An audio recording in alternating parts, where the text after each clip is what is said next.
रात के ठीक 2 बजे थे। बारिश लगातार हो रही थी। बिजली की चमक पूरे गांव को कुछ सेकंड के लिए रोशन करती और फिर सब कुछ फिर से अंधेरे में डूब जाता।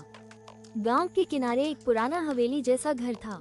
लोग कहते थे वहां पिछले 20 सालों से कोई नहीं रहता, लेकिन हर रात उस घर की एक खिड़की में हल्की पीली रोशनी जरूर जलती थी। आरव, जो शहर से अपने गांव छुट्टियों में आया था, इन बातों पर विश्वास नहीं करता था। उसने हंसते हुए अपने दोस्तों से कहा, भूत वूत कुछ नहीं होते, सब दिमाग का खेल है। लेकिन उसी रात उसकी जिंदगी बदलने वाली थी। आरव की दादी ने उसे चेतावनी दी, बेटा, उस हवेली के पास मत जाना, वहाँ कोई इंसान नहीं रहता, सिर्फ यादें रहती हैं। पर आरव ने बात अनसुनी कर दी। रात को जब सब सो गए, उसने टॉर्च उठाई और अकेला उस हवेली की तरफ निकल पड़ा। हवा बहुत तेज चल रही थी। पेड़ों की टहनियाँ ऐसे हिल रही थी जैसे कोई धीरे धीरे फुसफुसा रहा हो। जैसे ही आरव हवेली के पास पहुंचा, उसका दिल अचानक तेज धड़कने लगा।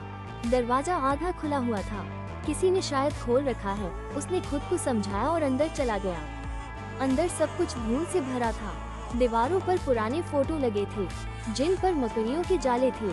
लेकिन तभी ऊपर वाली मंजिल से किसी लड़की के रोने की आवाज आई। आरव का गला सूख गया। वो धीरे धीरे सीढ़ियां चढ़ने लगा। हर कदम के साथ आवाज और साफ होती जा रही थी। जब वो ऊपर पहुंचा तो एक कमरा थोड़ा खुला हुआ था। कमरे के अंदर एक लड़की सफेद कपड़ों में बैठी थी। उसके लंबे बाल चेहरे को ढके हुए थे। आरव डर गया, लेकिन हिम्मत करके बोला, कौन हो तुम? लड़की ने धीरे धीरे अपना चेहरा उठाया। उसकी आंखों से आंसू बह रहे थे। वो बोली, तुम इतने साल बाद वापस आई हो। आरव चौंक गया। मैं तुम्हें जानता भी नहीं। लड़की मुस्कुराई, लेकिन उसकी मुस्कान में अजीब दर्द था। तुम भूल गए, लेकिन मैंने इंतजार नहीं छोड़ा। अचानक कमरे की सारी खिड़कियां जोर से बंद हो गई। हवा बर्फ जैसी ठंडी हो गई। आरव पीछे हटने लगा। तभी उसकी नजर दीवार पर लगी एक पुरानी तस्वीर पर पड़ी। उस तस्वीर में एक छोटा लड़का और वही लड़की साथ खड़े थे, और वो छोटा लड़का बिल्कुल आरव जैसा दिखता था। उसके हाथ कांपने लगे। ये कैसे हो सकता है? लड़की धीरे धीरे उसकी तरफ बढ़ी। 20 साल पहले तुमने मुझे यहीं छोड़ दिया था।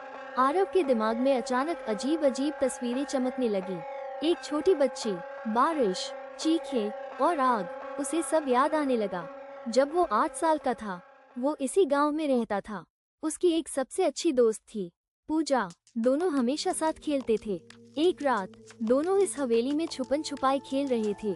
तभी अचानक हवेली में आग लग गई। आरव डरकर बाहर भाग गया, लेकिन पूजा अंदर ही फंस गई। उस दिन के बाद आरव के परिवार ने गांव छोड़ दिया और सदमे की वजह से उसकी यादें भी धुंधली हो गईं। आरव की आंखों से आंसू बहने लगे।